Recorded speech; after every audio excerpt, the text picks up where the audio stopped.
José Luis Mendoza y Cervantes. Muchas gracias, Nayib. El saludo cordial a ti, a todos los compañeros en cabina. Nuestro abrazo a don Álvaro Arbelo Hijo y nuestro agradecimiento, como siempre, a esta estación, a esta plataforma extraordinaria que nos permite amplificar nuestro mensaje, nuestro contenido hacia el resto del país y a su presidente, bienvenido Rodríguez Durán. Ayer, una jornada interesante, donde estuvimos de carretera, ida y vuelta hacia ese precioso destino que es Samaná. Lo disfrutamos, hicimos un espacio que particularmente es esperanzador para esa zona, con esa inversión que se anuncia y que, por supuesto, insisto, esperamos, dentro de las particularidades que tiene este trabajo, esta vocación y profesión, este oficio, pues seguir recorriendo el país palmo a palmo. Voy a iniciar esta participación, que tiene dos temas específicos, haciendo la lectura de un concepto.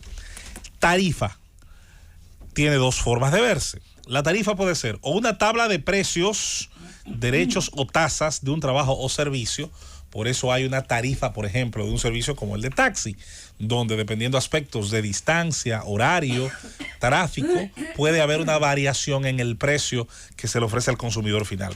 Y la segunda acepción, que es la que nos interesa: precio unitario fijado de forma oficial por el Estado para los servicios públicos realizados a su cargo.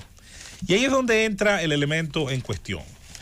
El Estado, en su condición de generar una capacidad de dar servicios, una agencia de servicios públicos, servicios que a su vez están establecidos por la ley, están reconocidos como derechos, y los ciudadanos, en la medida en que pagamos nuestros impuestos, en la que cumplimos las normas, pues debemos recibir esos servicios.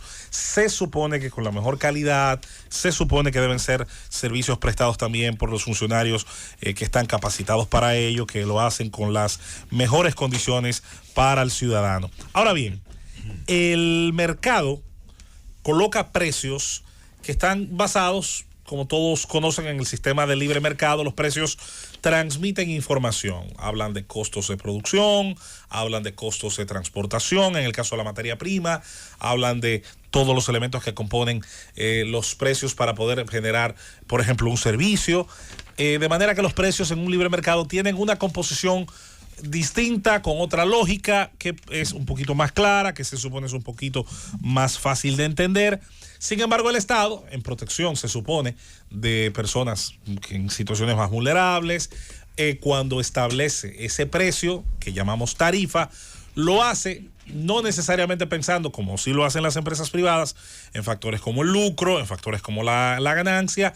Intenta colocar un precio que muchas veces pueda tratar de generar una cobertura de los costos, pero muchas veces se queda por debajo de esos costos, y luego esos costos terminan de ser solventados de alguna manera por otras herramientas que están en el presupuesto, por a veces impuestos, arbitrios, de los cuales se toma una cantidad y directamente se pagan, se cubren los déficits que provoca otorgar un servicio que muchas veces, cuyo precio suele estar muchísimo más bajo que el nivel que tiene. Un ejemplo clarísimo es el precio al que llega el agua potable a través de las tuberías a los hogares dominicanos. Se ha establecido en más de una ocasión, en más de una fecha y en más de una declaración, que el precio, por ejemplo, con el que un galón de agua se procesa en plantas de tratamiento y en el cual es llevado a través de tubería y bombeado, sobre todo allí donde la gravedad no ayuda, a los hogares de los dominicanos, tiene un precio ínfimo, un precio alto, para decirlo correctamente, en comparación a la tasa, a su vez, que es ínfima, la tarifa, que es ínfima, que se le cobra al usuario final. ¿Tú sabes cuánto se le cobra al usuario final por un metro cúbico de agua? Anda por 6 pesos. 6 pesos. Y el costo son 33 mínimo. Exacto. El mínimo. Entonces, es un servicio que genera un deficitario, que cubre a su vez el mismo Estado a través de otros elementos. La ley presupuesto nacional, el hecho de los préstamos que se toman en nombre precisamente del consumidor, del contribuyente, las tasas, los arbitrios que se cobran, también intentando mantener un ejercicio de gasto público que sea el menos perdidoso, el que sea menos deficitario posible, y aún así se opera en déficit. Ahora, ¿dónde está el elemento que aquí nos llama la atención con respecto al último anuncio que juzgamos positivo dentro de las situaciones que vive el dominicano de hoy? No criticamos, de hecho ayer hablaba nuestro compañero Nayib, creo que también lo hacía algunos de los otros compañeros, hablaban del tema, y ciertamente juzgamos que desde el punto de vista coyuntural es una medida, y otras veces lo hemos exigido, que no nos parece negativa. Ahora bien, ¿dónde radica el dilema?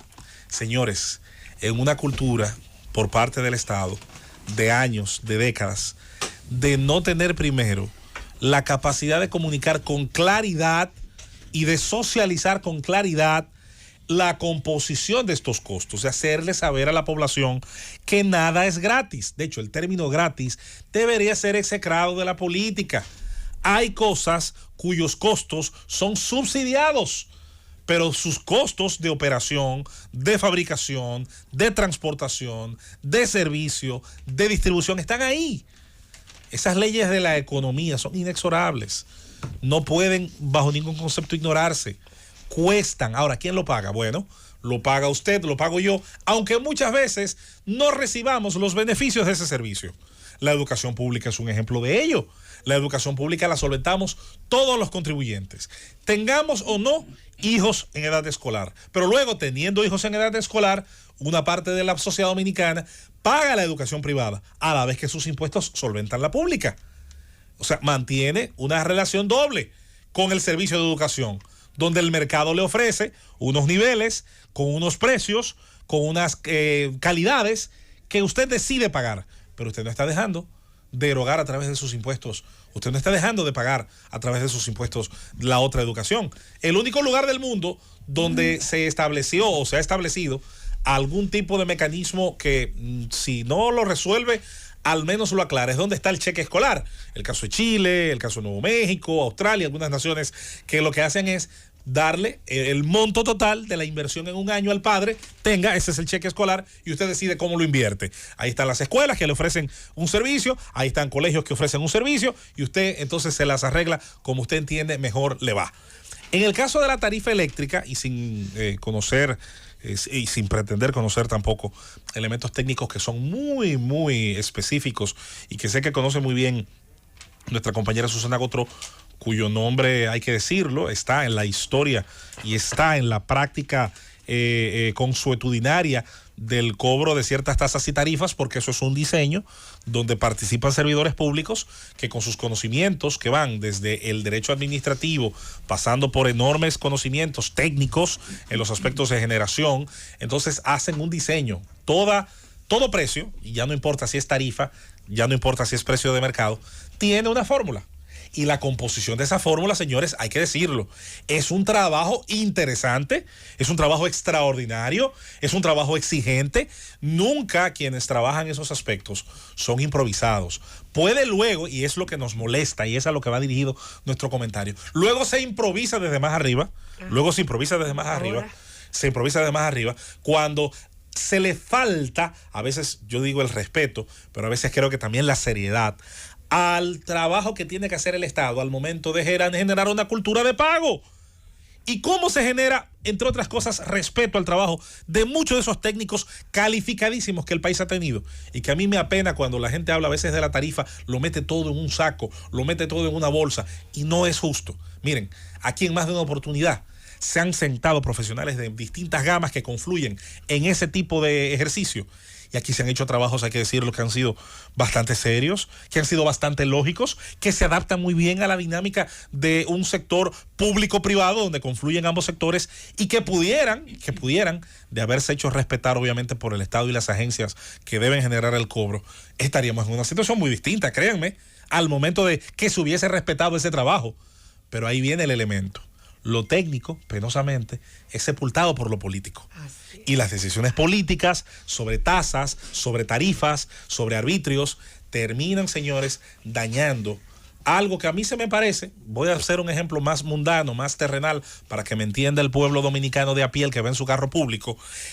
El diseño de la tarifa es una receta de alta cocina, con los ingredientes, con la sal, con la carne, y a esa receta de alta cocina, ¿sabe qué le hacen después? Le tiran una carretilla de arena, para no decir de otra cosa. Y eso y es penoso decirlo, Todos los gobiernos han contribuido a que el ciudadano, por lo tanto, mire la tarifa como algo que hay que violentar, como algo a lo que tiene derecho a no pagar, porque si soy muy pobre, se me subsidia, porque si soy muy rico, se me reconoce la exención, y porque si soy clase media, no voy a ser tan pendejo de no buscar alguna ayuda, de no buscar algún extra, a veces hay que decirlo, no los más legales, para yo ayudarme a defenderme de ese tarifario. José Luis, esa reflexión tuya me lleva a mí a una conclusión. El problema es que cuando nosotros tenemos un Estado que te lleva a ti a la ilegalidad, y tú tienes un Estado que te lleva a ti a la ilegalidad y no te queda de otra. ¿Pero te la lleva a partir de qué? Ese es el elemento. No, porque una cosa son las políticas públicas que tú aplicas y otra cosa son las realidades que tú enfrentas. Y por eso es que los políticos son los que tienen que dirigir política pública, no los tecnócratas, no el empresario. Pues mira, manejar, los tecnócratas hacen su trabajo, Felipe. Bueno, pero yo te digo a ti, un empresario tiene un criterio empresarial. Yo prefiero un tecnócrata que un buscavotos. Bueno, perfecto. Un tecnócrata en ninguna medida es un empresario, ni un necesariamente. técnico. Pero ahora, yo prefiero... El asunto de la tarifa que tú estás hablando, de cálculo de tarifa, obligatoriamente es un asunto técnico. Total, grave. Porque es sobre la base del costo incremental de desarrollo sí, pero y el sobre la costo base de un déficit que tiene un sector eléctrico que no es capaz, ni el Estado ni el sector privado que ha administrado ese sector eléctrico. Entonces, no, el elemento político. El hecho de que el Estado aquí no haya hecho, y el sector privado, que tuvo en mano el sector privado del sector eléctrico, no haya hecho las inversiones para mejorar la transmisión eléctrica a través de las redes de distribución. ¿Quién lo decidió? ¿Quién lo decidió? ¿El sector político? ¿Pero en manos de quién cayó? ¿Pero quién lo decidió? Pues es lo mismo que estamos hablando. Además, ¿cuándo se ha tomado decisiones realmente racionales y técnicas en el sector eléctrico? Nunca. ¿Tú sabes lo que hicieron? Ni Estado en una mano, ni Estado en otra. Entonces, precisamente, ahora se hace una devolución de un aumento que había sido resultado de años de consejo. Pero ayer, en cada barrio, ayer eso fue lo precisamente, que hizo el sector privado y se lo cobró al Estado. José Luis, de manera muy breve, ayer nuestra compañera Susana Gotró de Win compartió en el grupo con nosotros algo muy interesante. Yo creo que todos ustedes lo vieron. Y hay una pequeña parte que yo quiero señalar a propósito de que estamos hablando de los tecnócratas, de los académicos. Porque una cosa es la academia, mira los académicos del una Senado, cosa es la teoría y otra cosa es la práctica. Pero los principales opositores a eso que tú dices han sido académicos. Pavel Issa, que ha sido designado recientemente como ministro de Economía, Planificación y Desarrollo, dijo que él no se imaginaba lo difícil que es hacer políticas públicas. Así es. Que una cosa es la academia, óyeme, él mismo lo admite. Claro que él mismo, porque no es fácil, hermano. Una cosa es lo que tú estés teorizando. Claro. Y que tú estés hablando y la academia, muy bien, en una cátedra magistral. Yo estoy totalmente de acuerdo. Pero ahora, otra cosa es sin teoría. hacerlo, esa sí es peligrosa. llevarlo a la práctica es lo más difícil. Y yo le agrego a eso que ha dicho Nayib y lo peligroso que es la práctica sin teoría también. Exacto. Y lo peligrosa que es la práctica, sobre todo la toma de decisiones de aspectos tan interesantes. Nosotros tenemos políticos muy experimentados aquí con bueno, pero yo no teoría. estoy hablando de ellos, estoy hablando de los que no la tienen. Exactamente. Porque me estoy refiriendo a los que no la tienen. Me estoy refiriendo a los que, por ejemplo, a decisiones técnicas que han sido muy correctas, por ejemplo, que se tomaron en administraciones anteriores con respecto al tarifario. De hecho, a algunas de ellas yo diría que se le compara a otros aspectos en América Latina y están a la par o son superiores en lo que se presentó. Ahora, ¿por qué no se siguieron? ¿Por qué no se obedecieron? Porque quien tomó la decisión del punto de vista político dijo, no, yo no puedo imponer, por ejemplo, el cobro correcto y racional de ese servicio porque yo tengo que pensar en el sujeto político más que en el sujeto social. Estoy de perdonavidas en el marco de una reelección. De decirle a los empresarios, no es tanto, es menos. Y soy el que le dice a los barrios dominicanos, no es tanto, es menos. ¿Cómo usted desmonta luego esa cultura? ¿Cómo usted la desmonta? Exactamente. ¿Qué tiempo le toma a una generación aprender a pagar lo que realmente vale el agua? ¿Qué tiempo le toma decirle a la gente que el despilfarro no es válido porque ese recurso es finito y porque cuesta? Cuando usted le ha dicho, no pague lo que vale. Lo que pasa, da lo que tú puedas. Lo que pasa. ¿Tú quieres que la gente pague más agua de la que pague? Cuando te compra un botellón de agua en 60 pesos y tiene que comprar tanque de agua para poder No, Felipe, lo correcto es pagar $1 por lo que vale 30 pesos. No. No, y sigamos. no, lo correcto es eficientizar el servicio y cobrar lo que vale el servicio. Ah, pues gracias. No encarecerme mi servicio a mí, donde yo tengo que pagar un servicio que no me llega. Entonces, de eso que se trata. Entonces, es tan peligroso este tema en donde se engancha gobierno y oposición, que es el peor. Luego, es que aquí el gobierno de hoy fue oposición y la oposición de hoy fue gobierno. En el poder, entonces se entiende muy bien lo que estamos diciendo. Cuando se está en la oposición, muchas veces no. Y es penoso, insisto, pretender ejercer todo el tiempo este tipo de actitudes. Bueno, señores, hoy paramos el alza de la luz por la situación social que ocurre, que está muy bien, pero dentro de 6 meses, 7, hay que... bueno, pero Felipe, simplemente se trata, hermano, de que tarde o temprano las sociedades tienen que ajustarse al precio de los servicios públicos, que si nos pasamos la vida entera, insisto, de perdonavida, diciéndole al empresariado, toma exenciones, a los otros, toma esto, entonces vamos a seguir cargando a una clase media que entonces sí tiene que hacerse cargo del precio, y luego tú mismo vendrás en nombre de esa clase media a protestar el alza de los precios, como estabas haciendo hace una semana. Va a colapsar el servicio, es imposible seguir proveyendo servicios sin dinero. ¿Por qué congeló la tarifa eléctrica? ¿Por qué lo hizo Francia y por qué lo está haciendo todo el mundo? Nunca ha tenido déficit. Estados Unidos no tiene déficit. Una realidad. Antes de que se lo lleven, José Luis, sí. Yo estoy de acuerdo Estamos contigo viendo una realidad. en una gran parte de tu planteamiento. Ahora, en el caso que nos ocupa, ¿cómo es posible que se aumente la tarifa eléctrica, que no fue un 9%? Sí. Porque si una persona pagó en junio consumiendo lo mismo, 2,000 pesos, perdón, y en julio le llegó la tarifa con 1,000 pesos por encima o 1,200. El monto. La tarifa. Habiendo consumido lo mismo que consumió en junio, eso no es un 9%. Pero además, tú me habrás escuchado. Pero perdón, no, pero además, ¿qué es lo que quiero decir? Si se está aumentando la tarifa porque fue el producto de un acuerdo y se necesita y estamos pagando menos de lo que... ¿Por qué entonces hay un despilfarro en las redes y en la CIE? Que parte de una premisa falsa. Haciendo aumento desmedido. Escúchame, Julieta. Porque entiende, tú no estás pagando menos. Tú no estás pagando menos. Ni yo estoy pagando menos. Tú y yo pertenecemos precisamente al segmento que tiene no solo que pagar, tiene que pagar más porque a otros le regalan y a otros le exencionan. Pero eso es lo que. Pero viejo, espérate, porque es que tú las dos posiciones, tú estás de acuerdo y estás en contra. No. Entonces, yo estoy muy claro. en ese sentido, mi lenguaje es bastante específico, por eso puse el ejemplo del agua. Fíjate que no me fui ni siquiera específicamente a esta alza.